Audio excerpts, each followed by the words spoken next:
kasih karunia, rahmat, dan damai sejahtera dari Allah Bapa dan dari Tuhan Yesus Kristus menyertai saudara-saudara di dalam kebenaran dan kasih. Amin. Firman Tuhan untuk kita pada Minggu Pentakosta ini diangkat dari Yesaya pasal yang ke-63 ayat 11 sampai 14. Demikian bunyinya.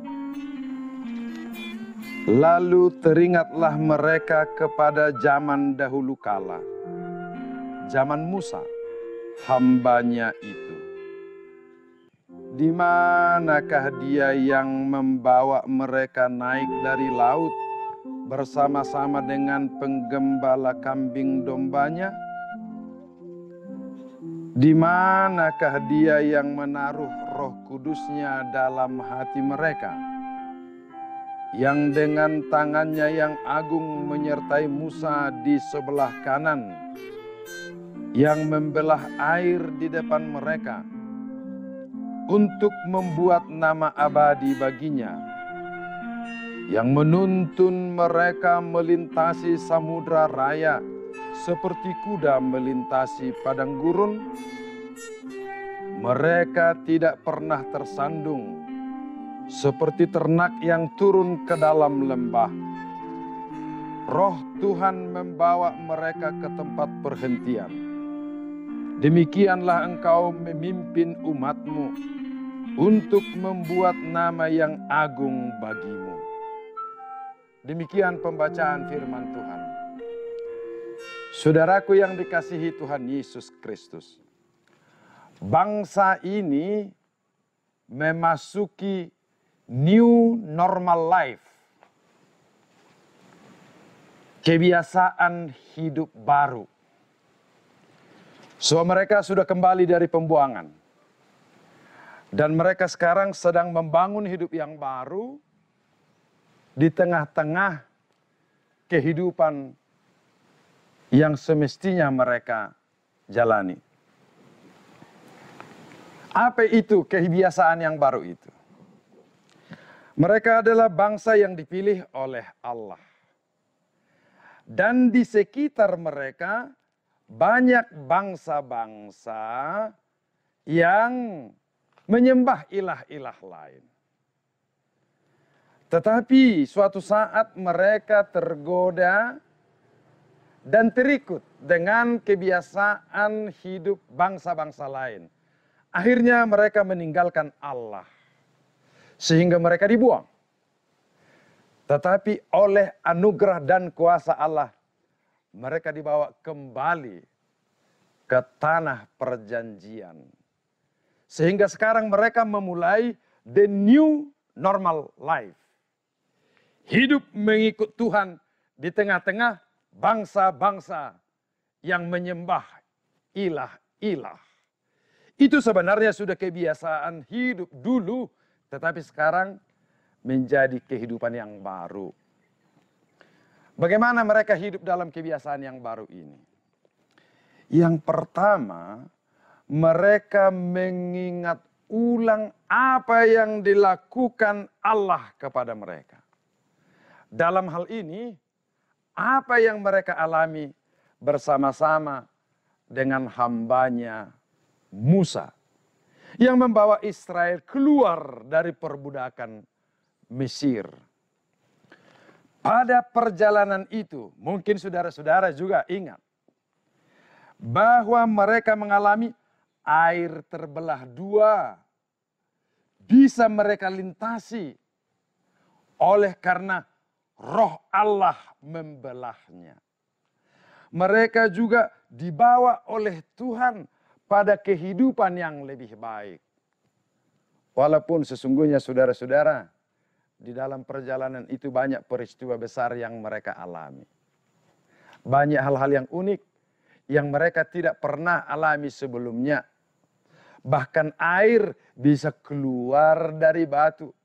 Tetapi pada saat yang sama di antara mereka ada juga yang memberontak kepada Tuhan, yang melawan Tuhan. Tetapi peristiwa-peristiwa besar itu menghantar mereka tiba di tanah perjanjian. Saudaraku, makin lama mereka renungkan, makin lama mereka pahami. Bukan Musa yang membawa mereka sesungguhnya keluar dari Mesir.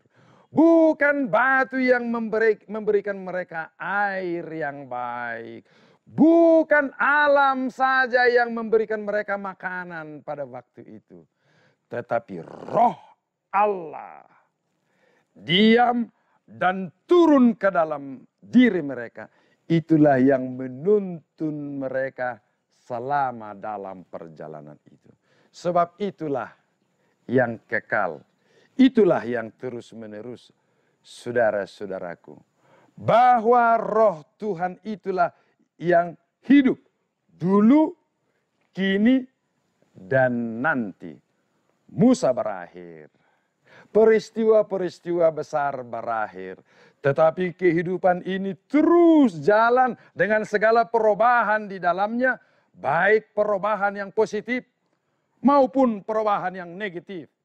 Seperti yang kita alami pada saat ini, saudara-saudara. Dunia diterjang oleh COVID-19. Dan sekarang sebuah proses sedang dikumandangkan menuju the new normal life. Itu sekarang yang sedang berkumandang di tengah-tengah kita. Sebenarnya saudara-saudara, virus sudah biasa di tengah-tengah hidup kita. Tetapi virus yang satu ini belum dikenal selama ini. Dan sekarang kita harus hidup berdampingan dengannya. Kita hidup bersama-sama dengan virus itu di tengah-tengah kita. Dan perubahan yang lain juga akan muncul, saudara-saudara. Tetapi yang menetap adalah roh Tuhan. Kuasa Tuhan terjadi atas kita. Itulah yang mesti kita renungkan, kita hayati, kita hidupi setiap waktu. Bahwa roh Tuhan itu senantiasa melakukan perubahan dalam kehidupan kita. Secara khusus saudara-saudara, pada epistel kita minggu ini diambil dari Galatia, disebutkan buah-buah roh. Buah-buah roh itu terjadi dalam kehidupan kita. Sebelum saya membacakan Galatia 5 ayat 22 itu kepada kita, saya ingin menjelaskan kepada kita saudara-saudara. Yang berbuah adalah roh. Bukan manusia itu yang berbuah. Tetapi roh Allah berbuah, bekerja, melakukan sesuatu di dalam diri kita. Roh Allah itu berbuah. Dan buahnya itu disebut ada 9 saudara-saudara. Buah itu adalah kasih, sukacita, damai sejahtera, kesabaran, kemurahan, kebaikan, kesetiaan, dan penguasaan diri. Saudaraku, betapa indahnya kehidupan kita yang tunduk dan taat dipimpin oleh roh Tuhan.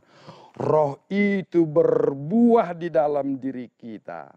Maka di dalam diri kita lahir kasih, lahir damai sejahtera, lahir kebaikan, lahir kesabaran, lahir damai sejahtera, lahir penguasaan diri. Karena roh itu bekerja di dalam diri kita. Sehingga orang lain juga dapat merasakan kasih itu mengalir dari kita, damai sejahtera itu mengalir dari kita, sukacita itu mengalir dari kita, damai sejahtera itu, kebaikan itu, kemurahan itu, kesabaran itu, kesetiaan itu, dan penguasaan diri itu mengalir dari kita sebagai buah roh yang bisa dinikmati oleh banyak orang. Dapatkah saudara-saudara bayangkan? Bila ke-9 buah roh itu terjadi di dalam kita. Oh baiklah, mungkin. Tidak bisa semuanya. Tetapi paling tidak satu saja saudara-saudaraku. buah roh itu, Allah itu membuahkan kebaikan di dalam diri kita yang berdampak di tengah-tengah masyarakat. Bukankah kehidupan new normal ini akan penuh dengan kedamaian, akan penuh dengan kebaikan? Kita saling menolong, saling membantu, mengalir secara otomatis dari diri kita. Roh Tuhan berbuah dalam diri kita. Maka dalam peringatan turunnya Roh Kudus ini, saudaraku, bukalah hatimu, bukalah hidupmu, bukalah supaya Roh Tuhan turun atasmu dan Roh Tuhan itu berbuah di dalam dirimu. Terimalah Roh Kudus sebab Dia berkenan masuk dan berdiam di dalam hatimu. Amin.